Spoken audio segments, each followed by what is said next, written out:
still be an interesting one. The recent trend here has always been obviously find an older guy, right? Someone who isn't, the young up-and-comer who's going to leave for a head coaching spot just a couple years. That was kind of the thing always under Tomlin. Who was his youngest OC? Was it Matt Canada? Yeah, I mean, Matt was probably in his mid to late 40s too. Yeah. Fiechner was probably Haley. in his 50s. Yeah. Arians, so yeah, all those guys were definitely older for sure. Yeah. So what do you think we see here in Mike McCarthy's offensive coordinator? Does he get an older guy that he can work with for however long he's in Pittsburgh, or does he look at this as an opportunity to bring in a young, fresh mind, someone who can give a different perspective? And if he leaves for a head coaching job, hey, that's okay, because he's the offensive head coach at the end of the day. Yeah, I think first off, what you have to remember is Mike McCarthy's going to call the play. So I don't want to say his OC list is going to be pared down, but a lot of guys who want to become head coaches, they like to have that play calling on their resume. So I think, Mike's going to have a good list of guys that he's going to go through. I wouldn't be surprised if it's younger. I think maybe a guy in his 30s or late 30s, early 40s. One name that's been thrown around is Scott Toldine, who played in Green Bay and later in Indianapolis. He's been with Mike previously. Mike's got a bunch of guys who have worked under him. He's going to have his pick of the litter here for who's going to fill out these jobs on his staff. So maybe we'll get a little bit of information on that today. But more likely, I think in the days after, later in the week, we'll find out how he rounds out his staff. But just the fact that this guy's not going to call plays, he's going to put together the game plans. For our listeners and readers out there, it's almost like the Eric Bieniemy Chiefs situation. Yeah. Eric Bieniemy could never get a head coaching job because he didn't call the plays.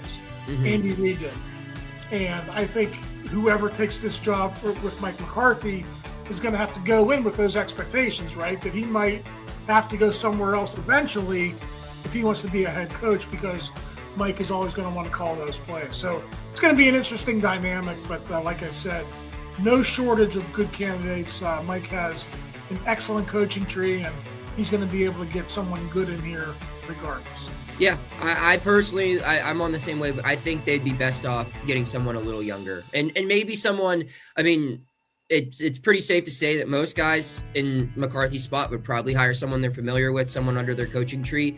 I don't think it could hurt, though, to maybe have a different outside perspective, or maybe someone that hasn't crossed paths with him in a long time, that's kind of seen how things are done elsewhere and recent quarterback development successes around the league, just to give that fresh perspective. I think that could benefit them in a long way, especially because you're not going to be calling the plays. If you could have a different impact in quarterback development, which is, I would say, probably the primary reason behind this hire, right? Yeah. Is they felt like he could bring in the next great quarterback here. Yeah. I think someone younger, maybe someone who's played the position in the NFL, who knows? That would be something that I would find intriguing in that hire. Last question on this topic, Ray. I mean, what do you think that timeline looks like? And I know we'll have a better answer for that later today when we get to talk to Mike McCarthy, but do you anticipate that being a hire that's made by the end of the month, or do you think that that's something that will go into February? Yeah, I definitely think, there's only 4 days left in the month, so that might be. Steelers Nation, lock in right now, because this is where the Mike McCarthy era in Pittsburgh starts to feel real, tangible, and strategic. We are no longer talking about press conferences or headlines. We are talking about how this roster is actually going to be used, reshaped, and maximized. And what stood out in this discussion is something that matters deeply for this franchise. Mike McCarthy is not walking into this job blindly. He is walking in with a clear vision of personnel, structure, and identity. This roster is not young, it is not clean, it is not perfectly aligned, and that is exactly why this hire makes sense. McCarthy inherits a defense with expensive playmakers, some still elite, some approaching the later stages of their prime. He inherits an offense that has lacked quarterback stability for years and has survived more on effort than cohesion. That is not a teardown situation. That is a recalibration situation. And historically, That is where experienced head coaches matter most. One of the most important takeaways here is how McCarthy is expected to approach the offense, especially at tight end. Under Arthur Smith, this team leaned heavily into tight end usage, carrying multiple players and forcing touches into that group. McCarthy's history tells a different story.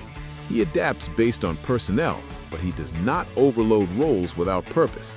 In Dallas, he evolved from heavy 3-receiver sets into tighter formations when the roster demanded it. That tells you something critical. He is flexible, but he is not sentimental. That makes Pat Freiermuth a fascinating piece in this offense. He fits exactly what McCarthy values in a pass-catching tight end, someone reliable in space, effective in the red zone, and capable of being a quarterback safety valve. That is good news for this offense. At the same time, the conversation around Darnell Washington is honest and necessary. McCarthy has never leaned heavily on 2 tight ends as top targets. That does not mean Washington disappears. It means his role becomes more defined, more situational, and more physical, especially in the run game. That kind of clarity actually helps offenses, not hurt them. And that naturally brings us to the wide receiver room. The writing is on the wall. This offense is going to demand more from that position group. McCarthy's history shows one constant. His teams do not operate without functional, dangerous receivers. Whether he inherited them or helped develop them, his offenses have always had answers on the outside. That makes the draft and potential additions at wide receiver one of the most obvious priorities moving forward. This is not speculation. This is structural necessity. The running back room is another area where experience shows up. McCarthy has never been married to a single back unless the talent demanded it. He believes in committee football, matchup-based usage, and adaptability. Jaylen Warren and Kenny Gainwell fit that mold perfectly. Gainwell's ability to split wide, to contribute in the passing game, and to create mismatches is not going to disappear. It may look different, but good coaches do not discard productive players. They repurpose them, and McCarthy has done that his entire career. What really elevates this entire situation, though, is the offensive coordinator discussion.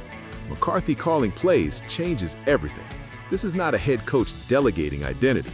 This is a head coach defining it. That means the OC role becomes more about collaboration, development, and game planning than ego.